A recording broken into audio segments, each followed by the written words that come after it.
ఛత్తీస్గఢ్లో భారీ ఎన్కౌంటర్ జరిగింది. ఈ ఎన్కౌంటర్లో 12 మంది మావోయిస్టులు చనిపోయినట్లు తెలుస్తోంది.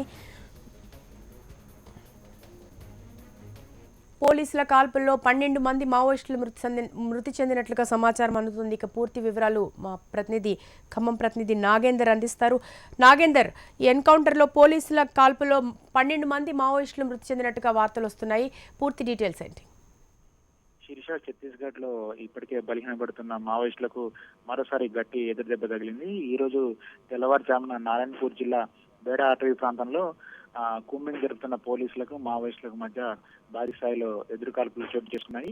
ఈ ఘటనలో ఇప్పటివరకు అందుతున్న సమాచారం ప్రకారం 12 మంది మావోయిస్టులు మృతి చెందినట్టు తెలుస్తా ఉంది.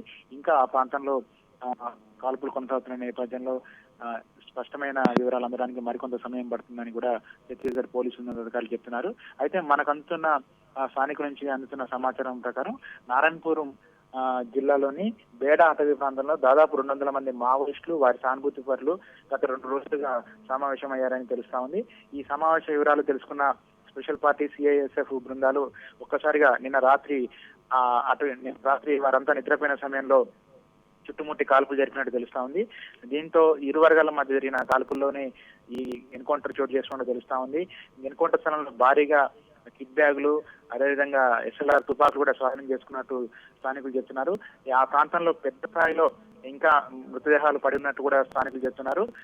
మరికొన్ని గంటలు గడిస్తే గానీ అసలు ఎన్కౌంటర్ లో ఎంతమంది చనిపోయారు, చనిపోయిన వారిలో ఎవరైనా ముఖ్య నేతలు ఉన్నారనే విషయంపై ఒక స్పష్టమైన ప్రకటన చేస్తామని కూడా ఛత్తీస్గఢ్ ఐజీ కల్లూరి చెప్తున్నారు. శిరీష, అయితే నాగేందర్, పోలీసులకి మావోలకి మధ్య ఎదురు కాల్పులు ఇంకా కొనసాగుతున్నాయా?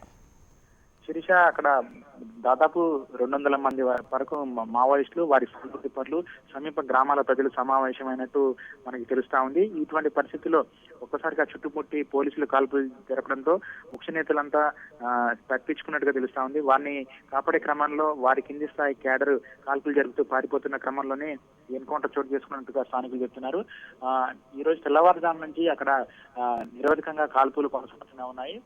ఇప్పటి వరకు 12 మంది మృతదేహాలు కనిపిస్తున్నట్లు స్థానికులు చెప్తున్నారు. అయితే పోలీసులు మాత్రం ఎంతమంది చనిపోయారనే విషయాన్ని పూర్తిగా నిర్ధారించడం లేదు.